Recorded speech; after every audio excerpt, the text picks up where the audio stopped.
do this, do that, and you try and keep them happy, but in the end, I nearly vomited. PM first reported on Lynch Group workers' allegations in March, and at the time, the company said they were unaware of workers' complaints. But since then, John, Michelle and Susan all say nothing has changed. If anything, they say it's gotten worse. Here's Michelle again. This Mother's Day is going to be really, really hard.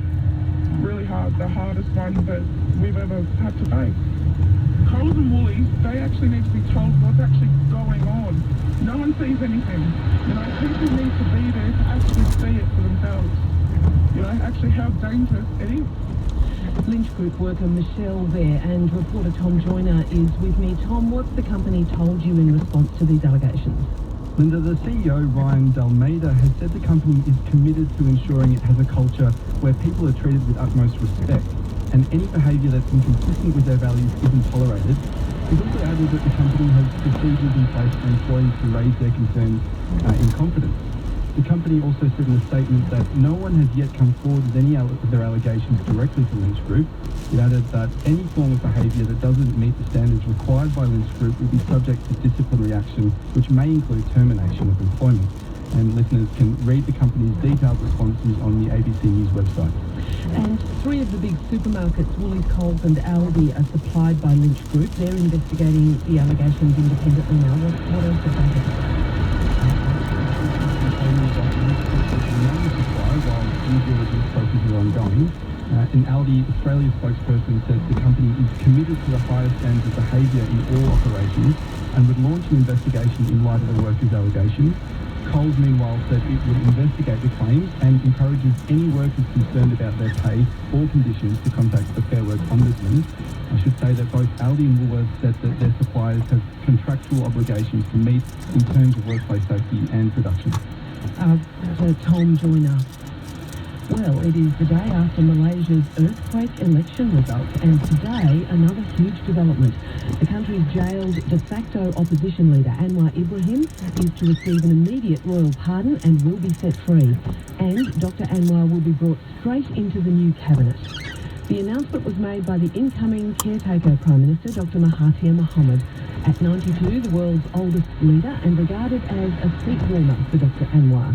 A new cabinet lineup will be announced tomorrow. Here's Peter Lloyd. When the world's oldest leader was sworn into power, Saya Mahathir bin Mohamad. The TV audience included Mahathir Mohamad's rival and nemesis turned alliance partner, Dr. Anwar Ibrahim, smiling and joking about how he'll be doing this ceremony himself one day soon.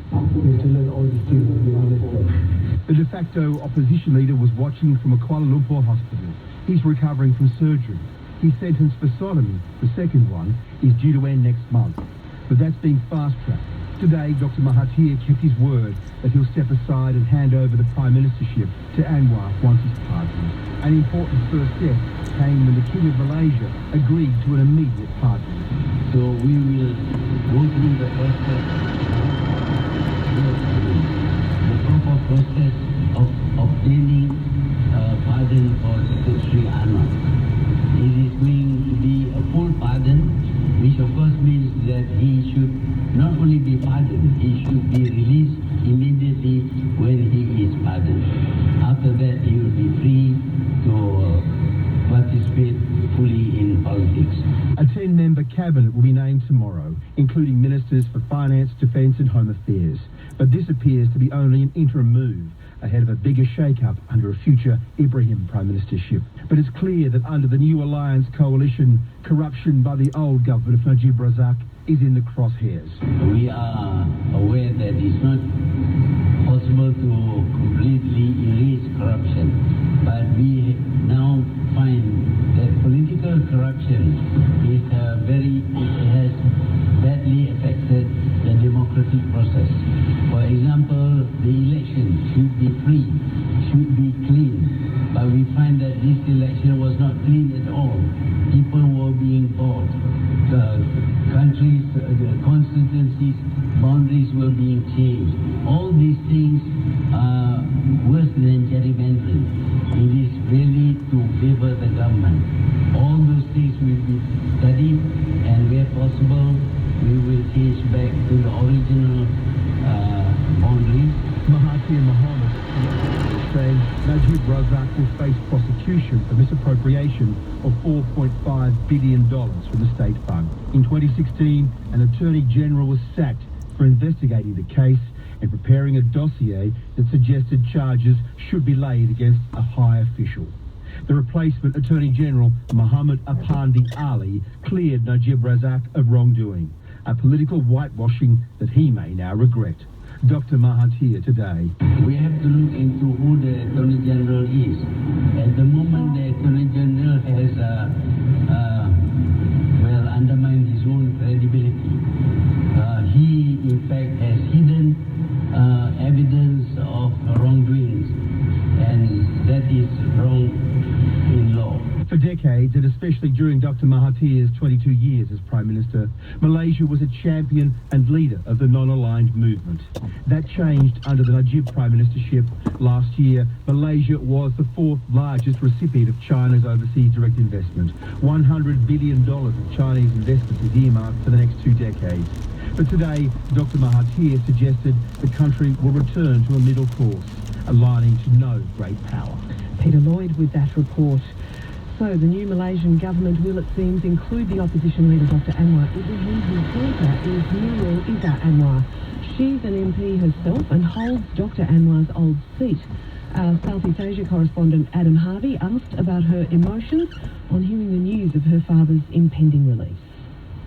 A lot of a mixture of feelings. Very excited, euphoric, but also concerned, because we want to make sure we're able to implement the promises we make for the people, and we also want to make sure the government is formed in a very smooth transition, and it would really help if my father was released, because I think he is the pivotal force behind the results of the reform movement.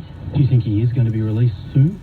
Oh, for sure. I think the Prime Minister, Tun Mahathir Mohamad, has announced today it's a commitment. The King is ever ready. But the issue is, of course, we also want to make sure any other politically led persecutions are quashed and other leaders who are also unfairly detained released. Do you believe Dr. Mahathir when he says that he will stand aside and make way for your father to be the next leader of the country? I believe that this coalition can only survive if there's sufficient degree of trust. It's not easy trusting a former dictator, but he has allocated room for divergent views. He has adopted quite committedly to the agenda for reform. And I'm here to make sure I can check on possible excesses. I'm not concerned so much on who becomes the Prime Minister. I always said we need a good Prime Minister. We need to be able to check any Prime Minister to force him or her to implement the reform agenda. So when people ask me, I'll repeat the answer time and again. I want Anwar Ibrahim to be out because he's innocent. I want Anwar Ibrahim to be out because he's an important force in the movement for change. What kind of toll has this taken on you all these years? I always wanted to live life not through blanket views. I wanted my children to also experience days visiting their grandfather in prison, in hospital, to the courtroom, because we must represent the conscience of society. We must understand that to protect and preserve a democracy, you need to, play your part. You need to do your bit. So to that end, there's been many years of pain, but it's not just that. Many others continue to face the same degree of persecution. I am just committed to the reform agenda. I do not want anyone else to fall victim, including Dr. Najib Razak, because we have to uphold the rule of law. Everyone must be equal under the laws of this country, and you have to give a sense of justice so people know that they are deserving, they are accorded the same rights under the Malaysian standards. Nurul Izzah Anwar, who is the daughter of Anwar Ibrahim, and she's an MP also, speaking to our Southeast Asia correspondent Adam Harvey. This is PM on RN and on the ABC Network. There'll be an intense tense focus on Jerusalem on Monday when the United States officially relocates its ambassador from Tel Aviv to the contested city, a decision that has infuriated Palestinians and delighted Israel.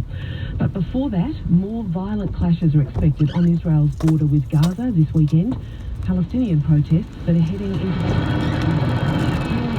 has been in Gaza for 10 months. Huddles down a dusty Gaza road on one crutch, followed by his 4 children. He's one of the thousands of Palestinians wounded in the March of Return protest. Over a fire and tea, he says he was armed with only one thing when he approached the border with Israel last month: a Palestinian flag. I got very close to the fence, he says. The Israelis shot me in my legs, 1 bullet in my right leg and 1 bullet in my left leg. He flatly rejects Israeli claims that he and other protesters are trying to launch attacks across the border. I had only the flag with me, no weapons at all, he says. They are shooting at us from behind the wall, shooting at me, the children, and young men.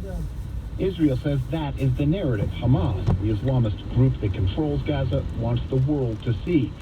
The reality, says Israeli parliamentarian Michael Oren, is very different. Hamas pushes the kids up to the front, uses them as human shields. It pays Palestinian children to get shot because they want that narrative to get out there, that Israel is shooting innocent demonstrators. One thing not in dispute, this is happening against the backdrop of economic collapse in Gaza. The hum of generators is nearly constant. Electricity is on for only 4 hours a day. At UN food distribution centers, the full impact of the economic blockade against Hamas by Israel and Egypt is on display. Many rely on the flour, beans, and rice handed out here, including Mohammed El-Khalid and her 10 children. The supply is not enough, she explains. There is nothing we get to cook here. It's not enough to feed all of my family. Young Gazans say with these conditions, there's nothing to lose by risking death at the border.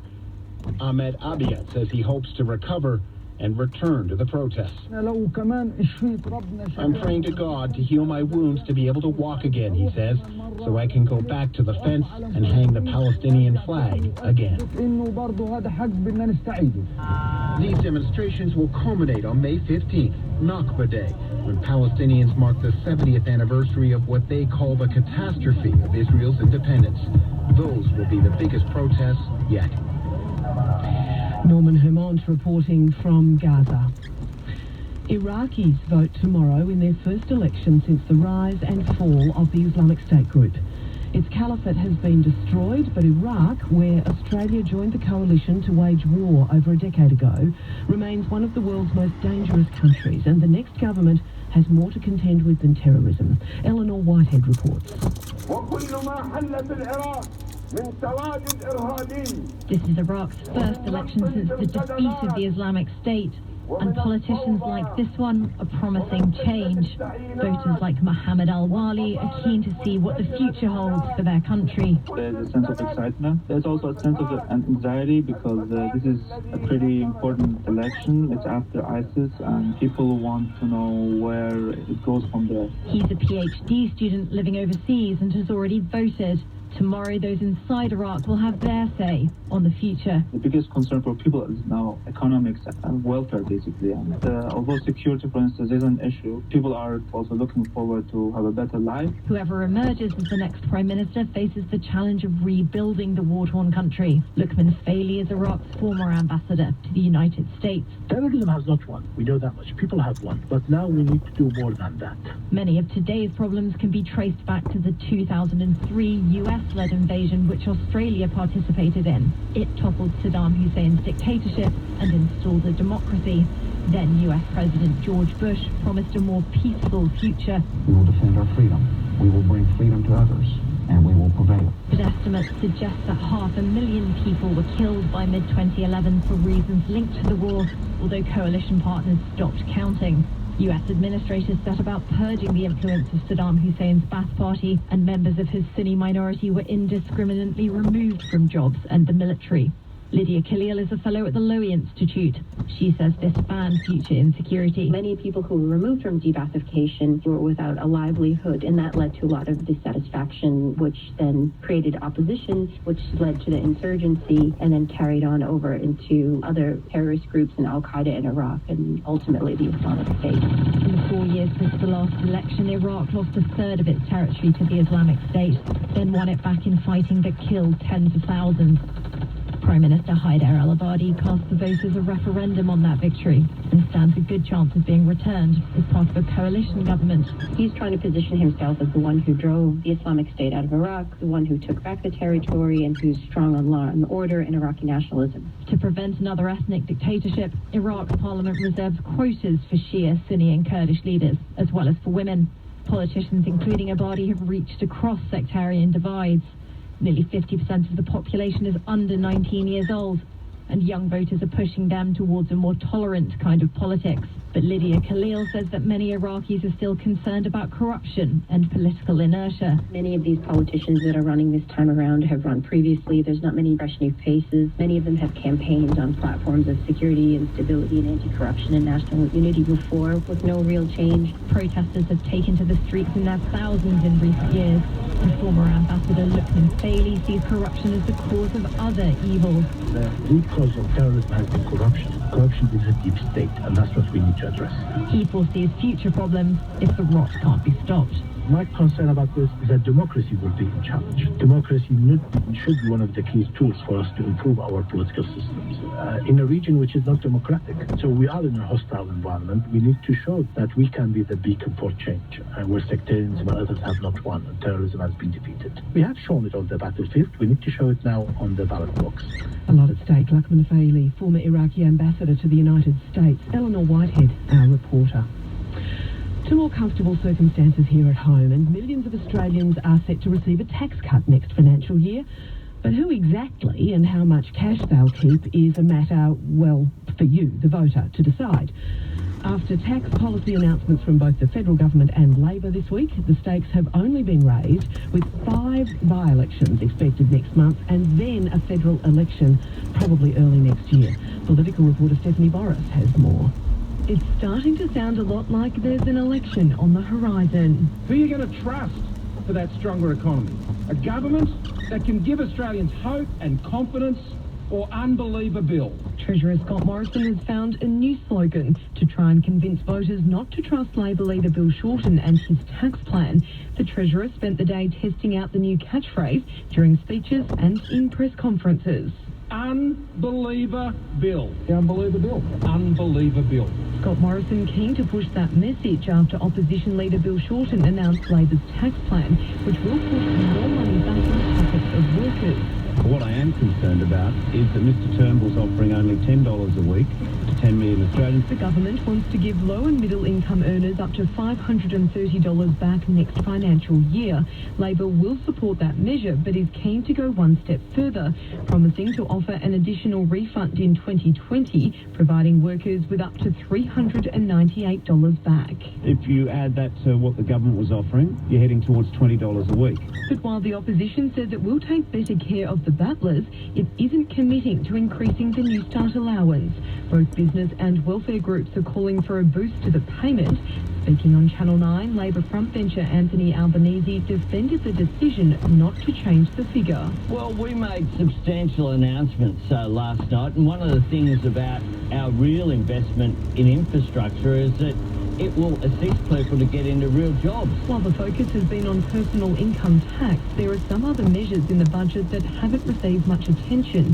One of those is funding for legal aid. The legal assistance sector has been effectively ignored for 20 years, so it's not the mere doing of this government, it is successive governments who have deprived the legal assistance sector from funding. Warren Bales is the president of the Law Council of Australia. He says the sector needs more cash to help those most in need, and the Productivity Commission has previously recommended $200 million for civil legal aid. I think it's an urgent matter. Circumstances are dire. We've been saying this year on year. No one seems to be listening. And seeing as it's Friday, let's take a look at a budget measure targeting the travel industry. Most of us use the internet to find the best deal when booking accommodation. At the moment, if you use Expedia or Booking.com to pay for an Australian hotel, you don't have to pay GST because those companies are based overseas. Accommodation Association